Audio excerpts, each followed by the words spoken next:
Welcome back. Many of you have been asking me to create content about the Sorcerer's Master skill. So, here it is. We've only allocated the minimum required skill points. After running a few damage tests, it got me thinking, is this truly a support skill? Or do players simply not realize how overpowered it is? Before we dive into the damage tests, a quick word from our sponsor. Tired of your phone's limitations? Or perhaps your PC struggles with demanding emulators? LD Cloud offers the solution. A pure cloud-based Android system that runs on powerful servers, freeing you from devices' limitation. No need for high-specs computer or mobile phone.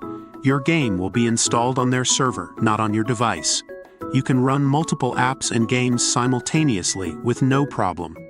You can run games 24/7, play anytime, anywhere, without worrying about your battery. LD Cloud's cross-platform feature lets you switch between devices seamlessly. Never miss out on those experience points, grind wherever you go.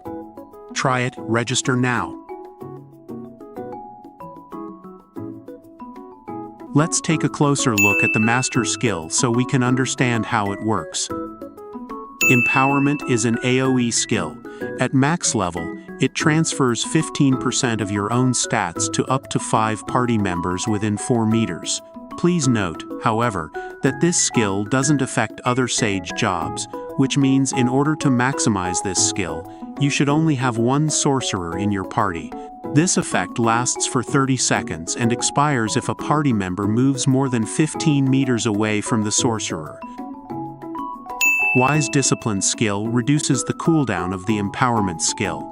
You might ask why a cooldown reduction is necessary, since the Empowerment effect also lasts 30 seconds, meaning the cooldown would finish at the same time. You are correct. However, there are instances where your party might spread across the map, making it impossible to maintain a 15-meter proximity, which could lead to early expiration. This is where a low cooldown Empowerment becomes essential. Arcane Forge skill is another passive skill that increases your auto-spell rate. At max level, it provides a 10% auto-spell rate bonus. This complements the Summon Elements skill well, as its activation chance is based on your auto-spell rate.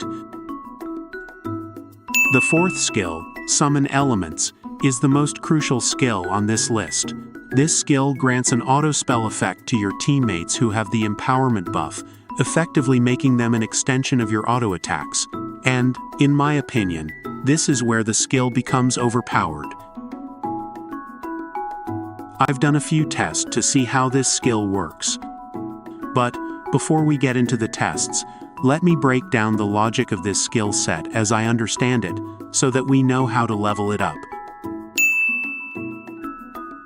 Essentially, you need Empowerment to activate the effects from Summon Elements. These two skills work directly together. While Empowerment activates Summon Elements' auto-spell capability, it doesn't guarantee that bolts will trigger. That's because Summon Elements' effectiveness relies on your auto-spell chance. This is why you also need points in Arcane Forge. It helps boost your auto-spell rate, making those bolts trigger more often.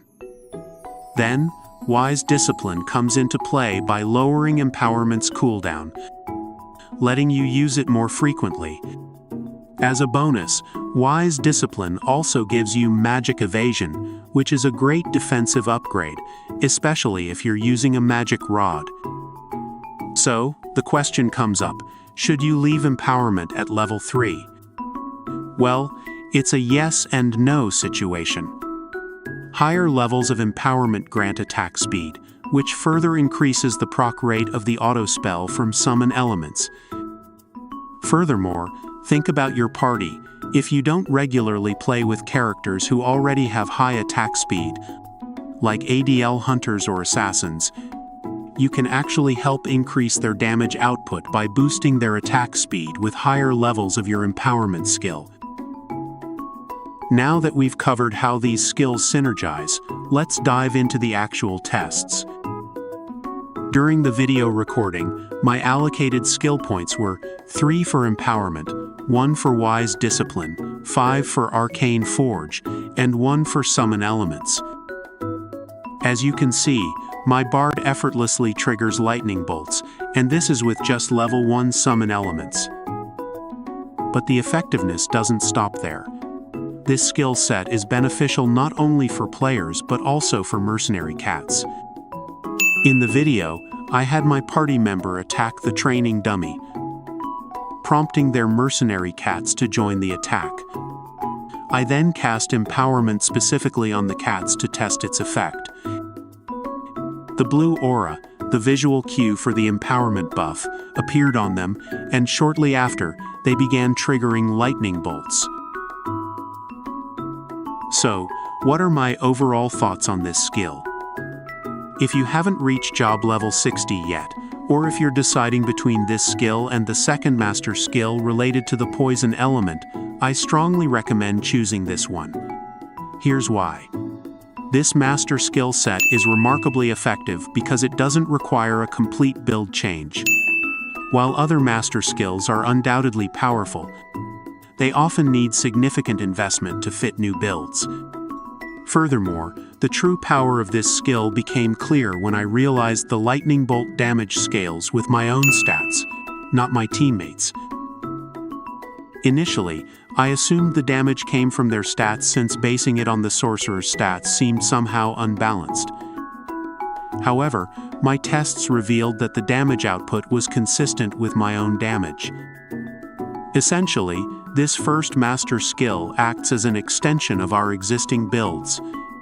Imagine a sorcerer with 6 pairs of hands, each targeting different enemies independently.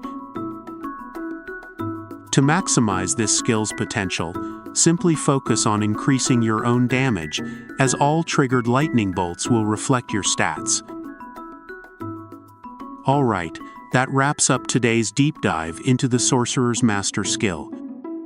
As you can see, this skill set is incredibly powerful when you understand how to synergize it with your other abilities, and it can seriously boost both your damage and your party's effectiveness.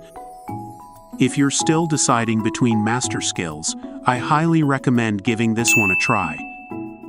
If you enjoyed the video, don't forget to hit that like button, subscribe to the channel, and leave a comment below with your thoughts or any questions you have about the Sorcerer class.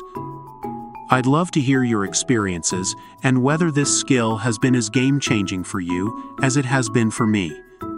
Thanks for watching, and I'll see you in the next one.